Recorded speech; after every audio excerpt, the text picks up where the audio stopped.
പ്രിയ സ്നേഹിതരെ, ദൈവം വെറുക്കുന്ന ഒരുപാട് പാപങ്ങളുണ്ട്. അതിലേറ്റവും ഗൗരവമായ അപരാധം വിഗ്രഹാരാധനയാണ്.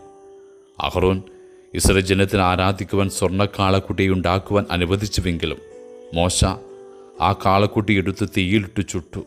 അത് ഇടിച്ചു പൊട്ടിച്ചു പൊടിയാക്കി വെള്ളത്തിൽ കലക്കി ഇസ്രായേൽ ജനത്തെ കൊണ്ട് കുടിപ്പിച്ചു. ഇസ്രായേൽ ജനത്തിൻ്റെ വിഗ്രഹാരാധനയെ ദൈവത്തിൻ്റെ കോപം കത്തിജ്വലിച്ചുവെന്നാണ് പുറപ്പാട് പുസ്തകം ഓർമ്മിപ്പിക്കുന്നത്. അതെ, എല്ലാ മനുഷ്യരും അവരുടെ ജീവിതം എന്തെങ്കിലും ചിലതിന് വേണ്ടി അടിയറവ് വെക്കേണ്ടി വരും.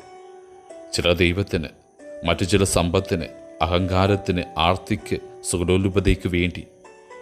നമ്മളെ ദൈവം സൃഷ്ടിച്ചത് അവിടുത്തെ ആരാധിക്കാനാണ്. അവരാരാധിക്കുവാൻ വിസമ്മതിക്കുന്നവർ മറ്റെന്തെങ്കിലും വിഗ്രഹത്തെ ആരാധിക്കുന്നുണ്ട്.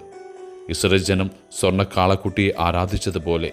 എന്നാൽ അതിനേക്കാൾ മ്ലേച്ഛമായ ഒരു അപരാധമുണ്ടെന്നേ. ഒരുവൻ അവനെ തന്നെ ആരാധിക്കുന്ന തിന്മയുടെ പേര അഹങ്കാരം. അത് സെൽഫ് വർഷിപ്പാണ്. നമ്മൾ നമുക്ക് തന്നെ കൊടുക്കുന്ന വണക്കമാണത്. നമ്മുടേത് മാത്രം ശരി, സത്യം. അതുകൊണ്ട് ബാക്കിയുള്ളതൊക്കെ ഇല്ലാതാകണമെന്ന വാശി. ചരിത്രത്തിൽ പല ക്രൈസ്തവ കൂട്ടായ്മകളും ഇല്ലാതാകാൻ കാരണം അഹന്തയിലത് പടുത്തുയർത്തപ്പെട്ടതുകൊണ്ടാണ്. ധാർമ്മികമായ ഒത്തുതീർപ്പ്, നിയമങ്ങളുള്ള ഉദാസീനത, സ്നേഹരഹിതമായ ആവേശം, ആത്മീയ മന്ദത, ഇതൊക്കെ അഹന്തയിൽ നിന്ന് പുറപ്പെടുന്നതാണ്. പതുക്കെ സഭയ്ക്കതിൻ്റെ ആവേശവും വിശുദ്ധിയും ദൃശ്യവും നഷ്ടപ്പെടും.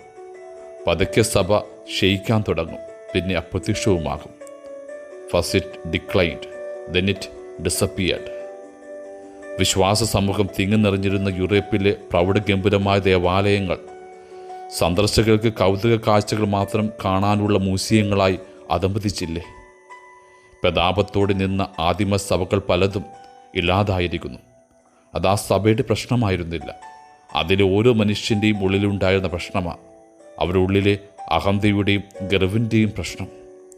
ഇന്ന് നാം അഭിമാനത്തോടെ കാണുന്ന വിശ്വാസ സമകൂട്ടായ്മയുടെ ശക്തി ചിതറിക്കപ്പെട്ട് നാം അവശേഷമാകുന്നതിന് മുമ്പ് നമ്മുടെ ഉള്ളിൽ നാം ഉയർത്തിയ അഹന്ത എന്ന വിഗ്രഹത്തെ തച്ചുടയ്ക്കേണ്ട കാലമായിരിക്കുന്നു. ആ വിഗ്രഹം എടുത്ത് ദൈവസ്നേഹത്തിന് തീയിലിട്ട് ചുടുക. അതിടിച്ചു പൊടിച്ചുണ്ടാവുന്ന എളിമയുടെ പൊടി കരുണയുടെ വെള്ളത്തിൽ കലക്കി നമ്മൾ പരസ്പരം പങ്കുവെച്ച് കുടിക്കേണ്ടിയിരിക്കുന്നു. അങ്ങനെയാണ് ദൈവമക്കളായി നാം പുനർജനിക്കുക. ആമേൻ.